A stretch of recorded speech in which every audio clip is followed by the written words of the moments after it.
नमस्कार दोस्तों, जय हिंद, वंदे मातरम। स्वागत है आपका एक बार फिर AKS करियर एग्जाम स्टडी पर।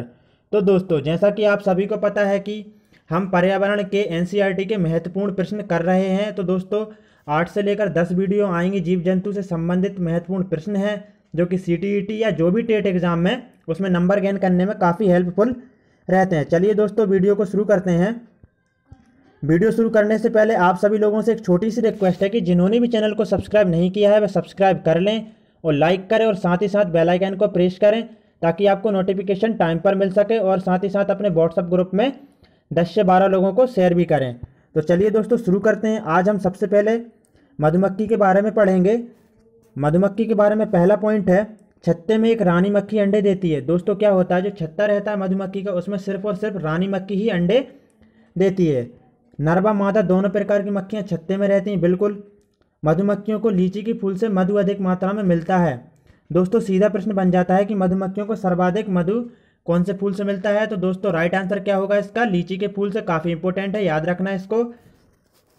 अक्टूबर से दिसंबर उनके अंडे देने का समय है। बिल्कुल सीधा प्रश्न बनता है, यहाँ से भी 1 या 2 बार आ भी चुका है CTET में कि मधुमक्खी का अंडे देने का समय कौन सा है, कौन से मंथ में अंडे देती हैं।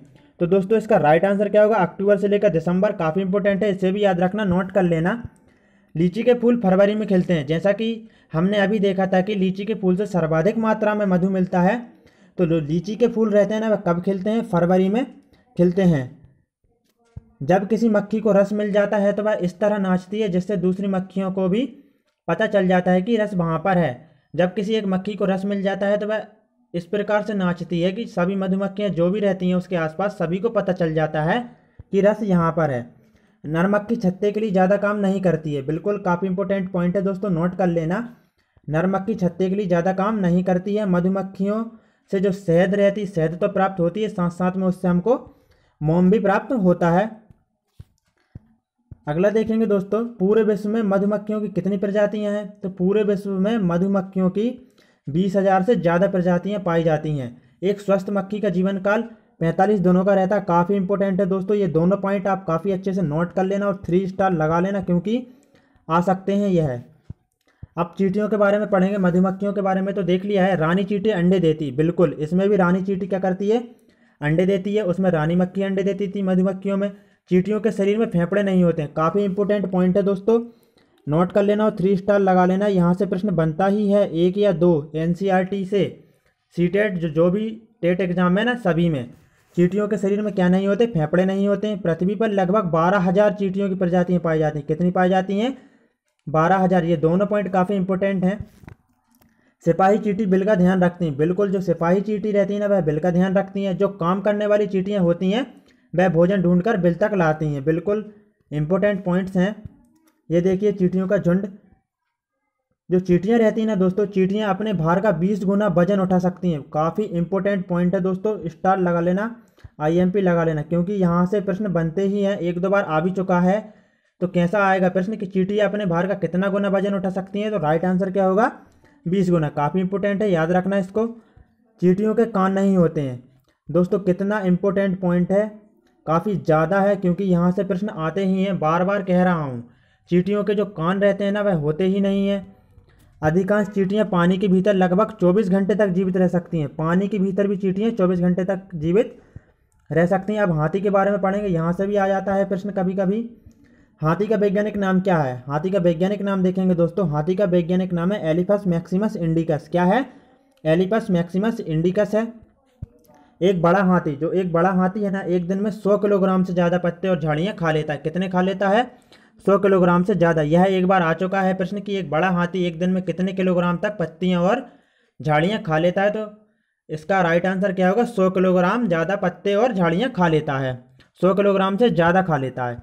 हाथी बहुत कम आराम करता है। यह दिन में केवल 2 से 4 घंटे सो लेता है। यह सोता है। क्या होता है दोस्तों, सीधा प्रश्न बन जाता है कि हाथी दिन में कितने घंटे सोता है। तो 2 से 4 घंटे सोता है। काफ़ी महत्वपूर्ण है, याद रखना इसको। हाथी को पानी और कीचड़ में खेलना बहुत पसंद है। इससे उसके शरीर को ठंडक मिलती है, ये तो सभी को पता है। हाथी के कान भी पंखे की तरह होते हैं। गर्मी लगने पर हाथी अपने कान हिलाकर हवा करता है। बिल्कुल, उसके कान काफ़ी बड़े बड़े होते हैं। हाथियों के झुंड में केवल हथनियाँ और बच्चे ही रहते हैं। बिल्कुल दोस्तों, क्या होता है, जो हाथियों का जो झुंड रहता है ना, उसमें जो हथनियाँ और उनके बच्चे ही रहते हैं 14-15 साल के। क्या होता है, जब जो हाथी रहता है 15 साल से जब ऊपर के हो जाते हैं, बड़े होते हैं, तो वह झुंड छोड़कर चले जाते हैं और अकेले ही रहते हैं। 3 महीने के हाथी का वजन 200 किलोग्राम होता है। यह प्रश्न एक बार सीटेट में आ चुका है कि 3 महीने के हाथी का वजन कितना रहता है दोस्तों। तो इसका राइट आंसर होगा 200 किलोग्राम होता है। स्टार लगा लेना, IMP है। झुंड की सबसे बुजुर्ग हथनी ही पूरे झुंड की नेता होती है। बिल्कुल होती है। हाथी तो क्या होता है, झुंड को छोड़कर चला जाता है जब वह बड़ा हो जाता है। तो जो हथनी रहती है ना, वही झुंड की क्या होती है, नेता होती है। एक झुंड में 10 से 12 हथनियां और बच्चे होते हैं। बिल्कुल, ये काफ़ी इंपॉर्टेंट है, इसको भी नोट कर लेना, अच्छे से स्टार लगा लेना। एक झुंड में कितनी, 10 से 12 हथनियां और उनके बच्चे ही होते हैं। हाथी 14-15 साल तक ही इस झुंड में रहते हैं, फिर वे झुंड छोड़ देते हैं और अकेले रहते हैं। जैसा कि मैं आपको बता चुका हूँ, हाथी को केले बहुत पसंद है। बिल्कुल, हाथी को पसीना नहीं आता है, काफ़ी इंपॉर्टेंट है, किसी किसी को नहीं पता होगा, आज पता चला होगा। तो हाथी है ना, हाथी को पसीना नहीं आता है। हाथी पृथ्वी स्थल के सबसे बड़े स्तनधारी हैं। अब बात क्या हो रही, पृथ्वी स्थल की हो रही दोस्तों। पृथ्वी स्थल के कैसे हैं, सबसे बड़े स्तनधारी हैं। अब कुत्ते के बारे में देख लेंगे, यहाँ से भी प्रश्न बन सकता है। कुत्ते का वैज्ञानिक नाम क्या है दोस्तों, कुत्ते का वैज्ञानिक नाम है कैनिस फैमिलियर्स। क्या है, कैनिस फैमिलियर्स है। अब जो कुत्ते रहते हैं ना, उसके दांत काफ़ी नुकीले होते हैं। अब क्यों होते हैं, क्योंकि मांस को फाड़ने के काम आते हैं, इस वजह से कुत्ते के दांत काफ़ी नुकीले आते हैं। सीधा प्रश्न बन सकता है कि कुत्ते के दांत नुकीले क्यों होते हैं, तो दोस्तों मांस फाड़ने के लिए उसके दांत नुकीले होते हैं। अब बात करें गिलहरी के बारे में थोड़ा।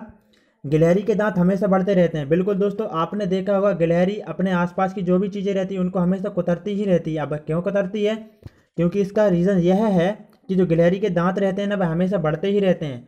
लेकिन क्या होता है, घिसने जब वह कुतरती है तो उससे क्या होता है, उसके दांत छोटे हो जाते हैं। अब दोस्तों, जब वह कुछ भी चीज़ को कुतरेगी नहीं तो उसके दांत इतने बढ़ जाएंगे कि उसके जबड़ा फट जाएगा, उसकी मृत्यु भी हो सकती है। तो दोस्तों, आज हमने NCERT बेस्ड कुछ जीव जंतुओं को देखा है। कुत्ते के बारे में देखा, हाथी, मधुमक्खियाँ, चींटियों के बारे में देखा, काफ़ी इंपॉर्टेंट है, यहाँ से प्रश्न बन जाता है। तो दोस्तों, आप इनको नोट्स बनाना और 8 से 10 वीडियो आएंगी जिसमें हम NCERT बेस्ड जितने भी प्रश्न बन सकते हैं जीव जंतुओं से हम पूरे कर लेंगे। जय हिंद, वंदे मातरम दोस्तों। स्वस्थ रहिए, मस्त रहिए, बिल्कुल भी टेंशन ना लो, एक एक टॉपिक को क्लियर करेंगे।